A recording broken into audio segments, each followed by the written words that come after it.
Make sure I can hear y'all. All right. Can you hear me? Baby, can you hear me? I can. Well, I don't want to be hard to work with.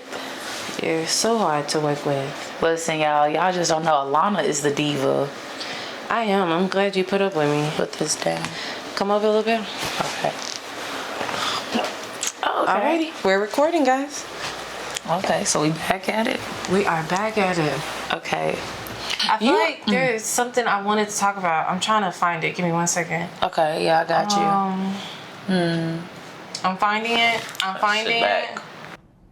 This, Be nice. I'm finding it. It take you that long to find it? It does. Ooh, Has the lover girl died? That's a good one. That's what I wanted to talk about. Like, is it safe to be a lover's girl for real nowadays? I feel like I kind of want to get into that one. Hi, welcome back to another episode of the A and B Convo. See your way in. Yes. Okay, so me and Alana wanted to touch base a little bit more on our past topics, like, 50-50 and... who is the prize, men and or women. And our we shot a previous episodes. I know that some of you all by now have seen some of the reels that we put out and are wondering where's the episode. Well, unfortunately, we had some technical difficulties doing that episode and putting that out. So we're gonna touch on some of that, and we're gonna also come out with another topic. Yes, we will. Yes. So we're just gonna take it back. Had a few bumps in the roads. But it's okay. It's okay. Yeah. And so now, question-wise, what was that again? 50-50, what we think about it, our thoughts on it. Yeah, but you also just asked me a good question. Oh, yeah. The question that I have for this episode, is it safe in this day and age to be a lover girl? Or to even be a lover boy? Like, some guys might feel like it's not safe for them to be a lover's boy. I have so much to say about this topic. Oh, gosh. I love this topic. I'm a lover girl. Listen. I'm a lover girl. Listen. And do you know what I've been through? Lana, hold up, wait. I'm gonna need you to act right. This low-key might be a blooper. I'm gonna need you to act right. I've been treated well, guys, the whole time. Like, Yes. it's never been. That's what that, yes. We've been treated like queens. Queens. Yes. Men have kissed the ground I walk on. But think about it. Is it really safe to be a lover's girl? Like, there's so many examples of lover girls, like in the celebrity realm, that just been, for better words, crapped on. Okay, I really want to say another word, but think about the celebrities that were lover girls. Like, for example, Meg Thee Stallion, Summer Walker, Janae Aiko, Halle Bailey, Halle Berry, Mariah Carey, Janet Jackson. The list go on and on and on. Yeah. And all of them did wrong, cheated on. Like, their men just embarrassed them. And so it's kind of sad. It's kind of sad how, I feel like... Because a lot of girls do want to be lover's girls. I'm not going to say every girl want to be a lover's girl, but deep down, I think it is a lover girl in every girl. You know what I mean? I know. Yeah, just like how not all boys are lover boys, but I do believe that lover boys and lover girls have to be together. They do. That's the only way that it's going to work. And I think that more times than not, it's a lot of mismatch. You know how people say opposites attract? And I feel like in that way, a lot of lover girls find themselves with avoidant men, nonchalant men, emotionally unavailable men. And then a lot of lover boys also find themselves with emotionally unavailable women, women not wanting to settle down, and it's on both sides. And then I think it gets to a point to where, you're growing up, you're falling in love for the first time, that doesn't work out, go through that heartbreak, and sometimes when people go to a heartbreak once, they don't want to go through it again. And then other times, like me, you go through heartbreak after heartbreak after heartbreak after heartbreak after heartbreak after heartbreak. Like,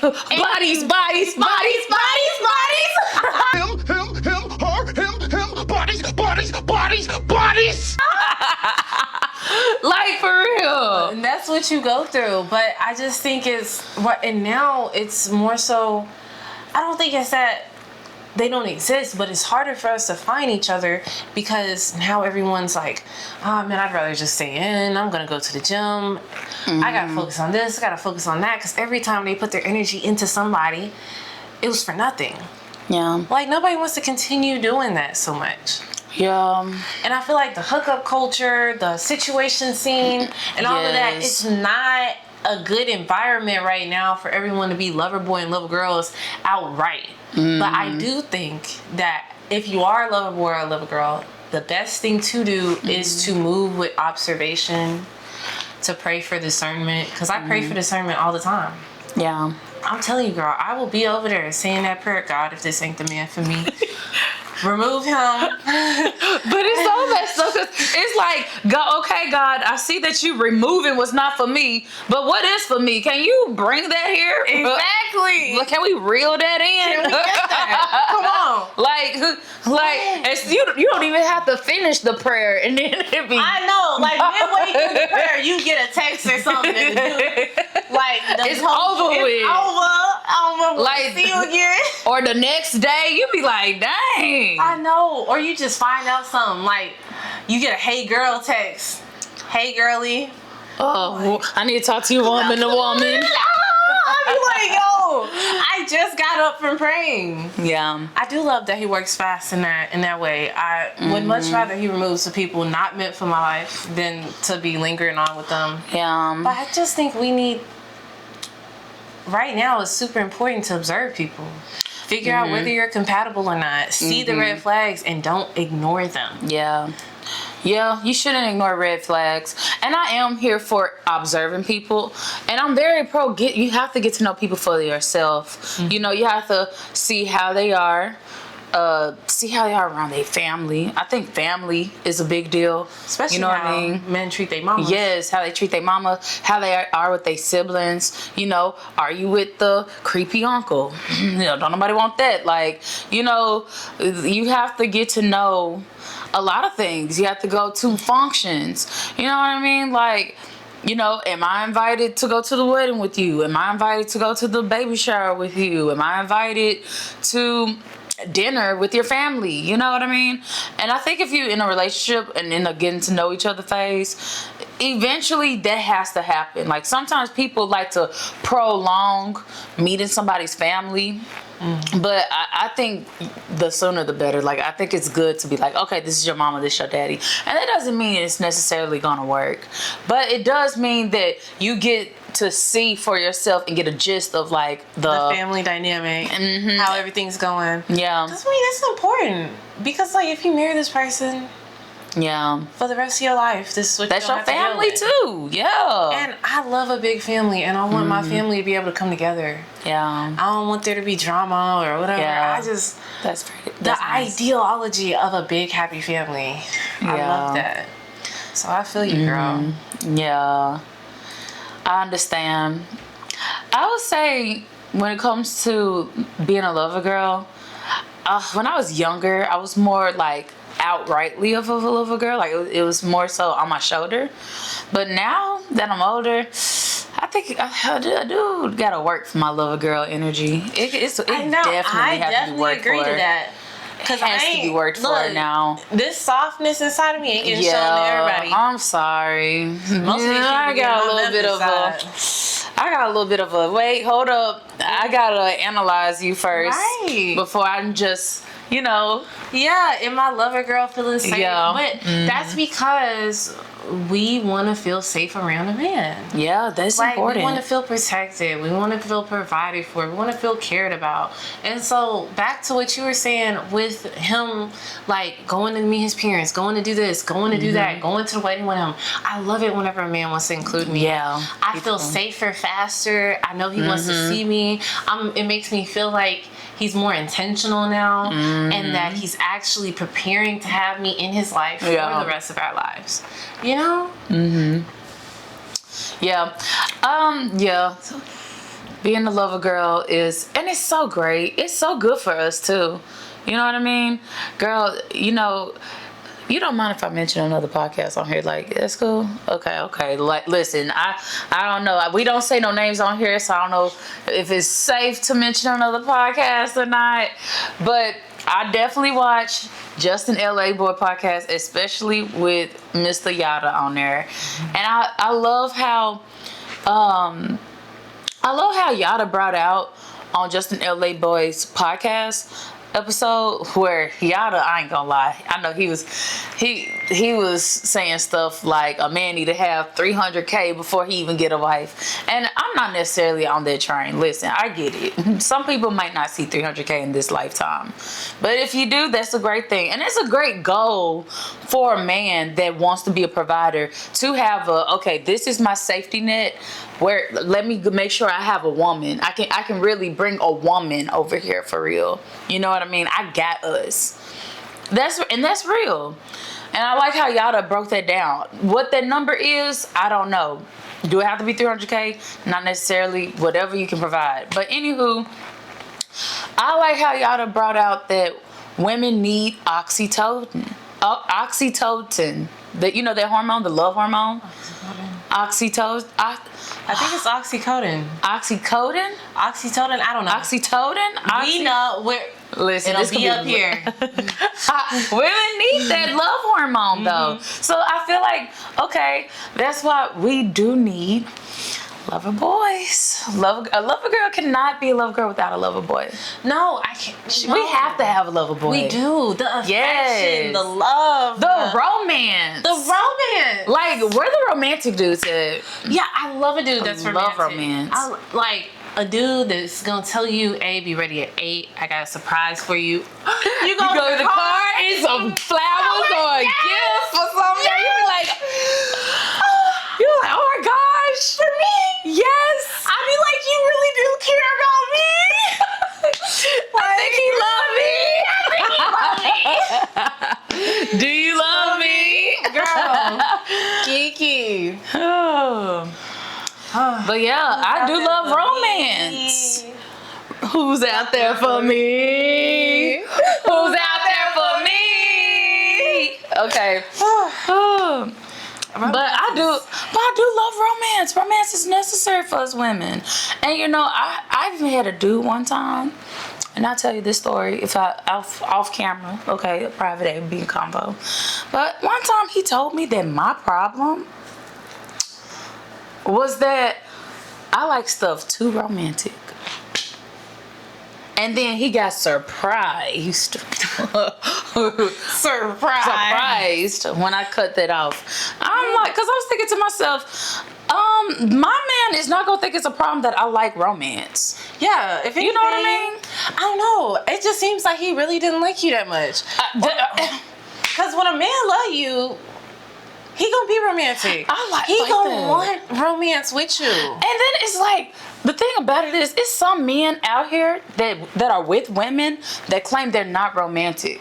And I don't know, for whoever woman that is, those two people can go together, because there's some women out here that don't care for flowers. You know what I mean? It is. Some women don't like flowers. I almost grabbed that's up.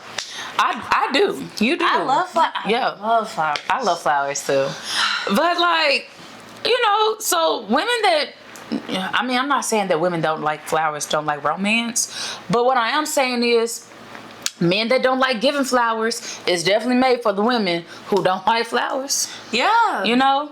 Women that don't care for the fluff and corny and romance, those men are made for each other. You know what I mean? Because the thing is, when it comes to like loving somebody and they love language, you can't just love somebody based off of how you know how to love somebody. Exactly. You gotta love somebody based off of how that person want to be loved. So it's like, if a man isn't willing even if he don't have a romantic body in his bone, if he's not willing to be romantic with me, I don't want him. Yeah, next, cut. I've had romance in my life. I like it. I love it. Yes. Like, I don't know. I feel like there's little things that matter. And I know it's a huge statistic right now where people are like, oh, you know, marriages, people are less intimate, people are this. But I feel like when someone's romantic, it just sets that mood up for it. Yeah. You know, it sets up that connection. It sets up that excitement again, that little spice, you know? Yeah. Everybody talks about losing the spark. This keeps the spark. Romance do keep the spark. I'm saying. It does. It does. Oh. 100%. Yeah. And it's just certain things that people need to communicate within their relationship, and that's why you date at first, observe, and you ask questions. And sometimes it is okay to tell somebody what you want. Yeah. Because I'm not gonna sit up here and make it seem like it's not a woman's job or a man's job to kind of like teach somebody how to love you, because you kind of do. Yeah. You know what I mean? One thing that I had to unlearn is that in society, a lot of us women, we say, I don't want to teach a man how to love me. Yeah.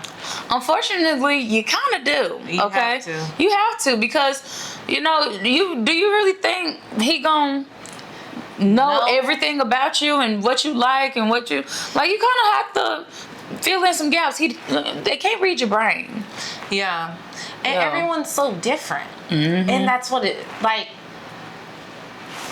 I've met different guys and they're totally different from each other. And they totally have different love languages that they want, you know? And so everyone's different. And I think just, like, having good communication is definitely like a stable foundation for a relationship anyways. Yeah. So it shouldn't be hard to communicate that, you know what I mean? But a lot of people don't know how to communicate those avoidance that you mentioned. And then people that aren't emotionally available. If they're not emotionally available, of course they're not going to be romantic towards you. You know what I mean? So it is one thing I don't like to hear.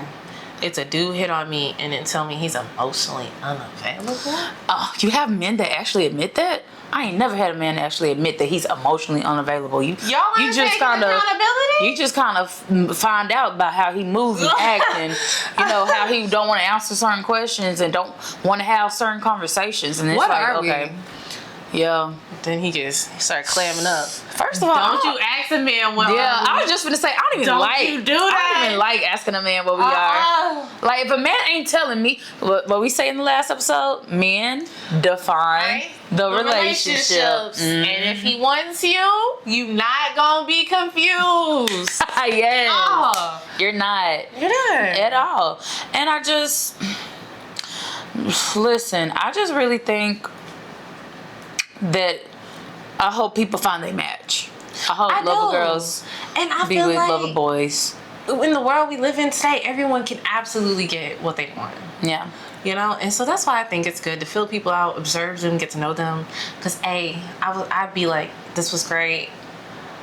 We just not compatible. This ain't what I want. You want something else, and you gonna go find that. Yeah. And I think that's what it is with dating and looking for your person. You go through dating people, and then you realize, and you know. Yeah. But since we talking about, you did bring up Yada and the 300K and how much a man should make. Oh, yeah. Let's go ahead and segue into 50-50. Oh, snap. Yeah, because we did touch on that the last episode, 50-50. 50-50. Listen, I'm still weighing heavy on the fact that I wasn't raised to do that with a man. Yeah. But like I was saying, I really do feel for women. It's not a pity party for you all, but I feel for women who don't have their father in their life, because there are men out here that are making it seem like because a woman did not grow up without a father, she don't know what a man's supposed to do in the household. And especially if you're like a Bible reader or of any other like religious sect, because I know everybody's book kind of tells what a man role is, what a woman role is, you know, what men and women were created for. And men were created to provide, to protect women.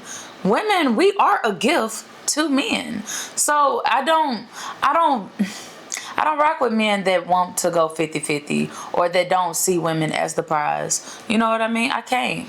It's ungodly. It is ungodly. It is. Because we were a gift to men. Adam and Eve became a thing because Adam needed a companion. And God gave him that as a gift. And so anytime where a man doesn't see a woman as valuable, as worthy, as a prize to him, it just feels very unspiritual. And I know he doesn't have a strong relationship with God. Yeah. Because if you read the Bible and you follow the Bible, you know, a good woman's worth is more than corals. Yeah. Like, there's literally scriptures on it that talks about he who finds a good woman finds a good thing. Who finds a wife if that finds a good thing. Okay. So it's like, yeah.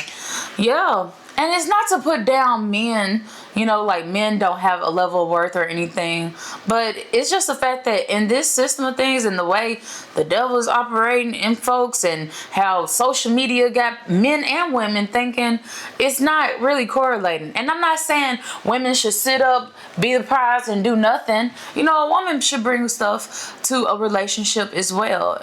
But I just can't rock with a man that think that I'm not a prize and that I should go 50-50 with him, and that you know, and that's not to say because I think women shouldn't go 50-50 that I don't believe women should help financially in the household, because within this modern day and age, there's nothing wrong with women helping out financially in the household. Sometimes it's necessary, and a lot of times a lot of women can and they can't. But yeah, it's a lot we can talk about when it comes to love and relationships, whether if it's 50-50, you know, how to be in love and romance, and, you know, who's the prize, men, women, the gender war. Yeah. There is honestly a whole lot that we can talk about. So that's why this is going to be like 50 parts. Yeah, but this is just part 2 for now. Yeah. A revised part 2. We had to revise it. Yeah. I know. Just some technical difficulties, but yeah. I just wanted to say thank you guys so much for tuning in to us once again. We love having you here. Please continue to share, like, comment, send this to your mama, your aunt, your grandma, your best friend, your besties, your friends, homegirls, home guys. Look, we're welcoming everyone into their space because that's why we always say, see your way in. Yes. And like she said, don't forget to subscribe, like, comments. We want everyone to put their input in, and don't forget to also follow us on our other socials such as Instagram, TikTok, and also don't forget that we have audios as well, so you can just listen to us on Spotify and Apple Podcasts. Yes, guys. Yeah. So with that being said, I think that's it. Is that a wrap? I think that's a wrap. That's a wrap. That's a wrap. Bye.